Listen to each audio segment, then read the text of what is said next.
Hello students, कैसे हैं आप लोग। मैं दीपक सिंह।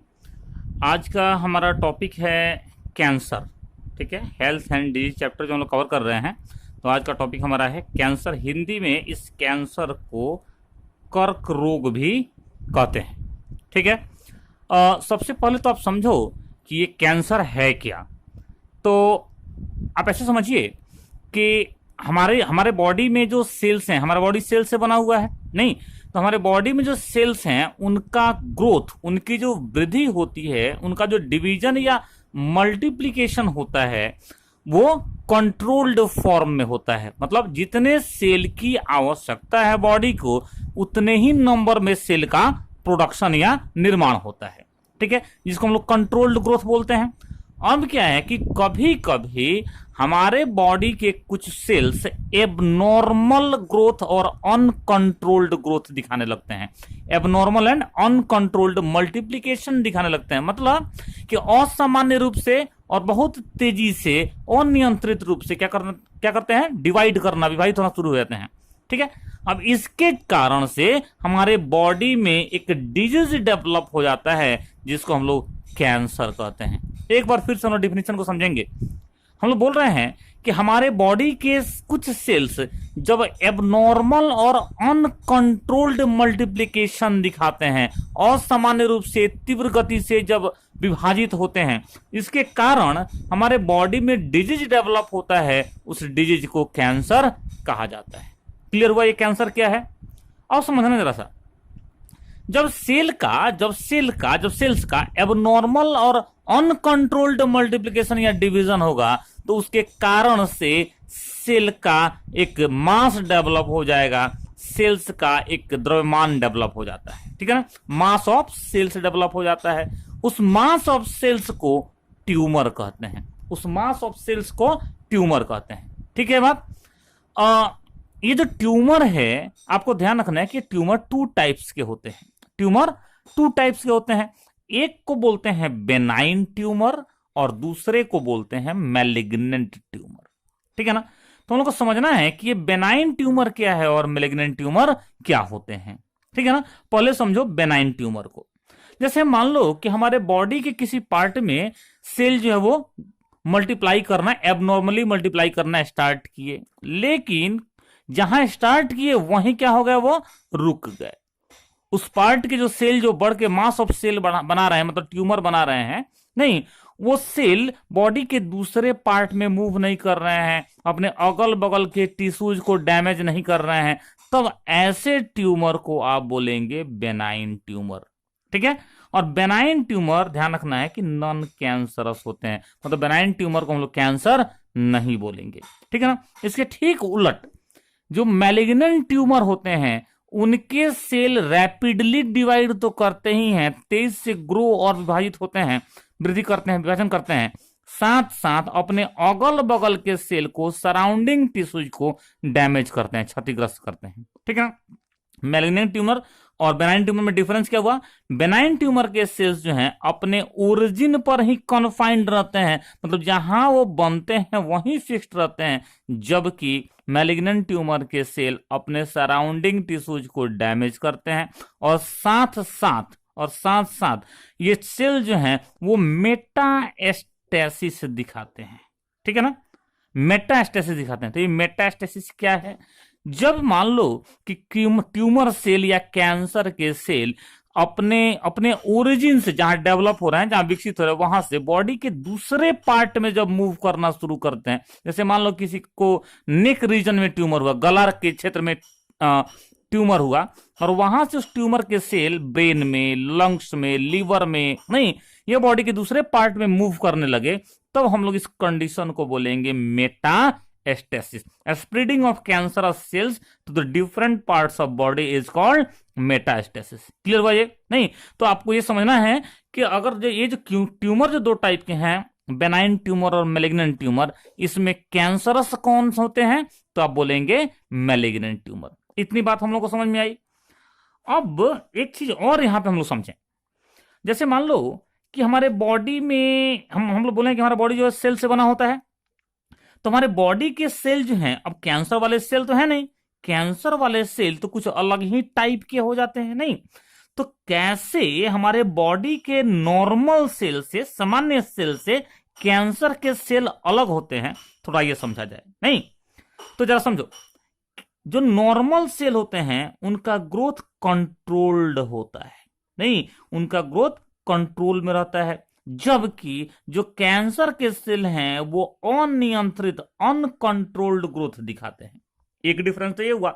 सेकेंड डिफरेंस, ये बहुत इंपॉर्टेंट है, so property of contact inhibition कहता है कि जो नॉर्मल सेल्स हैं वो कॉन्टैक्ट इनहिबिशन की प्रॉपर्टी दिखाते हैं, जबकि कैंसरस सेल कॉन्टैक्ट इनहिबिशन की प्रॉपर्टी नहीं दिखाते हैं, कॉन्टैक्ट इनहिबिशन नहीं दिखाते हैं। अब बड़ा मामला तो यह है कि कॉन्टैक्ट इनहिबिशन है क्या, हम लोग कैसे समझें कि ये क्या चीज है, नहीं?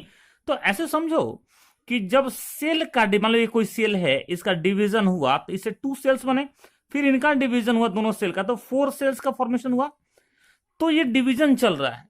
जैसे ही ये जो न्यूली फॉर्म्ड सेल्स हैं, नए बने हुए सेल हैं, किसी दूसरे सेल के कांटेक्ट में आते हैं तो इनका डिवीजन, इनका विभाजन रुक जाता है। जैसे ही ये नए बने हुए सेल दूसरे सेल के संपर्क में आते हैं, कांटेक्ट में आते हैं, इनका डिवीजन रुक जाता है। इस कॉन्सेप्ट को कांटेक्ट इनहिबिशन कहा जाता है, ठीक है ना?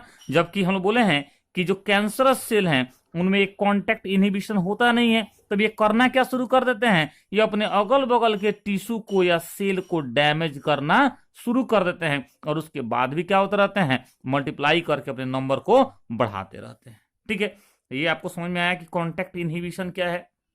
नेक्स्ट पॉइंट बाबू, कहते हैं कि सेल्स अंडरगो डिफरेंशिएशन। कौन से सेल? नॉर्मल सेल डिफरेंशिएशन में जाते हैं, विभेदन में जाते हैं, मतलब अलग अलग तरह के फंक्शन के लिए, कार्य के लिए इनमें क्या होता है, थोड़ा चेंज होता है, बदलाव होता है।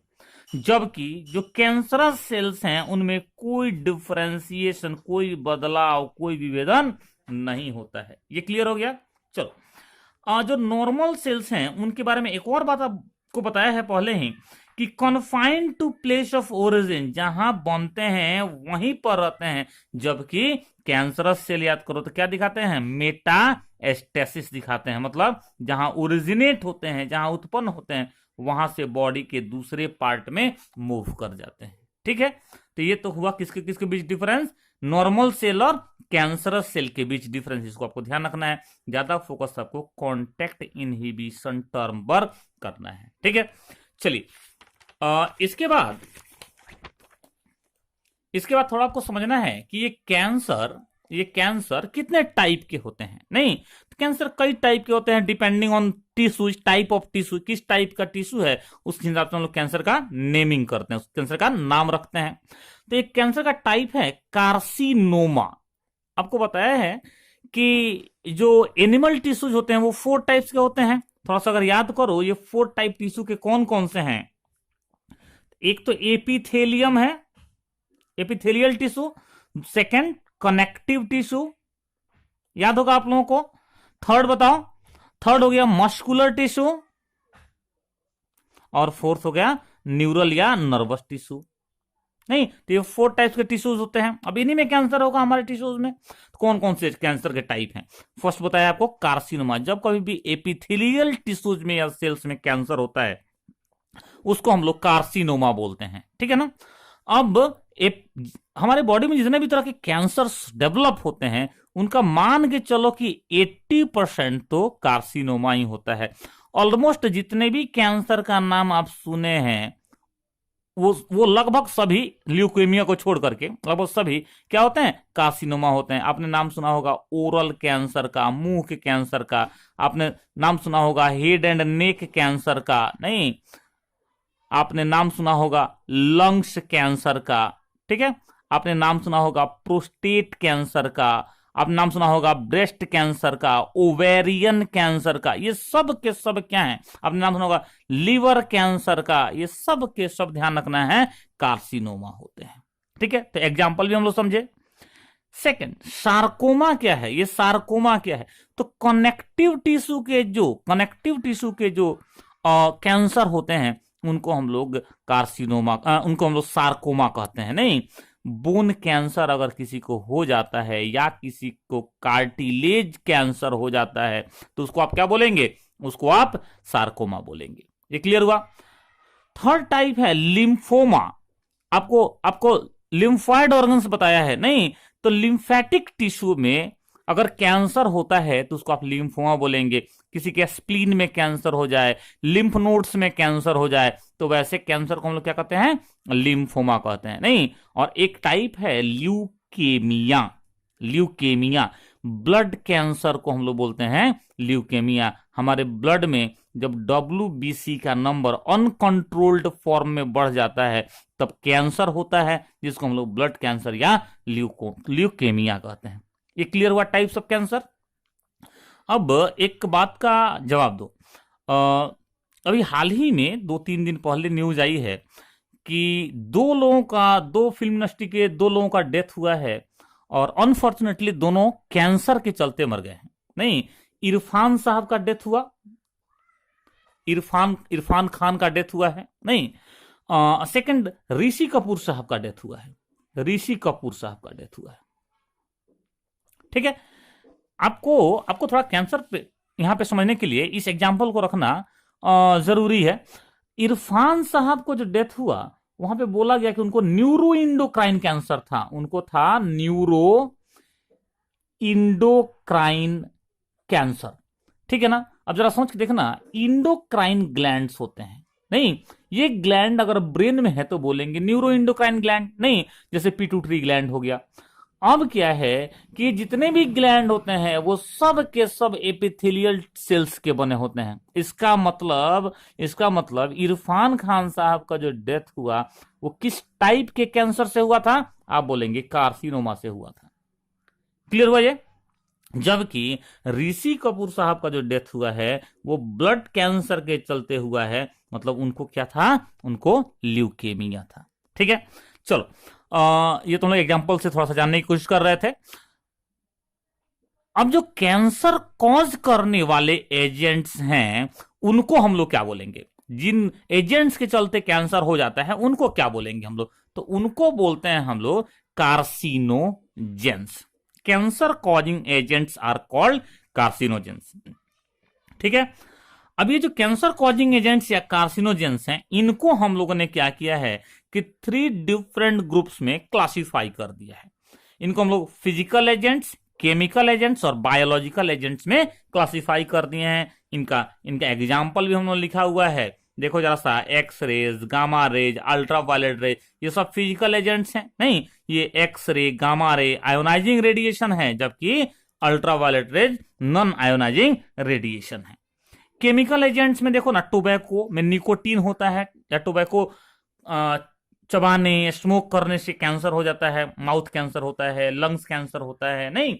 तो ये केमिकल एजेंट हो गया। अल्कोहल भी कैंसर कॉज करता है, लिवर कैंसर हो जाता है अल्कोहल कंजम्पशन के चलते।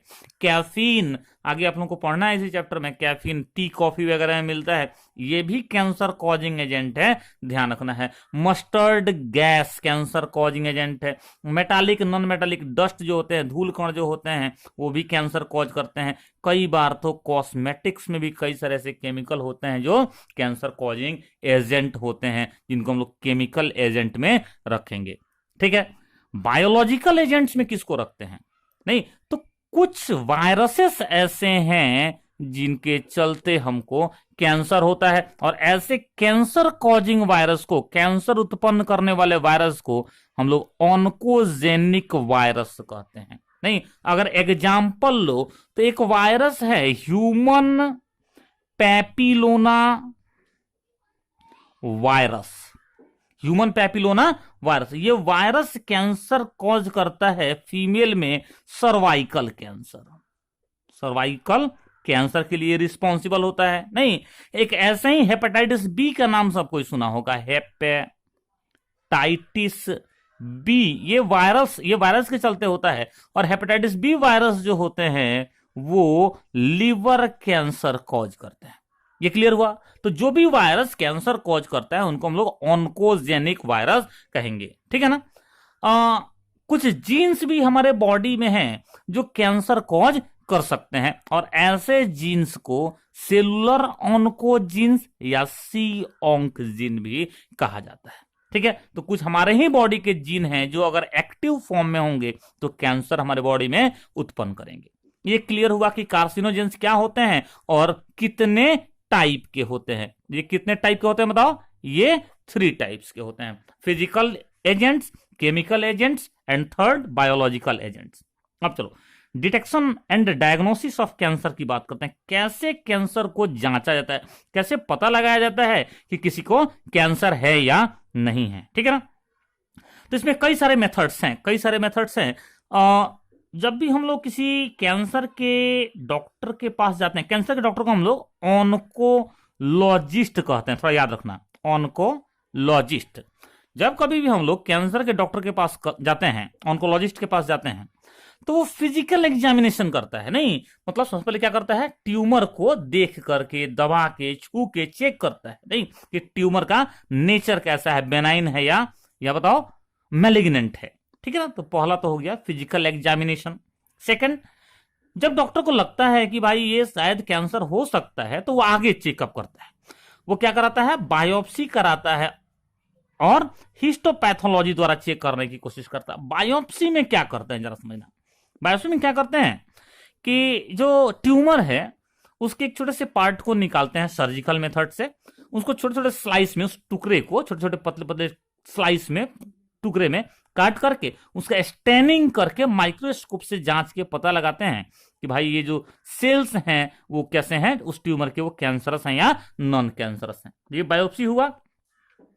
हिस्टोपैथोलॉजी में क्या करते हैं हम लोग, तो हिस्टोपैथोलॉजी में ब्लड को जांचते हैं, बोन मैरो को जांचते हैं। आपको ध्यान रखना है, हिस्टोपैथोलॉजी में क्या करते हैं, ब्लड और बोन मैरो का टेस्ट करके पता लगाते हैं कि जो सेल हैं वो कैंसरस हैं या नॉन कैंसरस हैं। ठीक है ना, इनके अतिरिक्त ये जो मेथड्स हैं, इनके अतिरिक्त एक्सरे द्वारा भी कैंसर का जांच किया जाता है, जिसको हम लोग रेडियोग्राफी कह सकते हैं। नहीं, आजकल सीटी स्कैन आ गया है, सीटी स्कैन कंप्यूटेड टोमोग्राफी बोलते हैं, कंप्यूटेड टोमोग्राफी।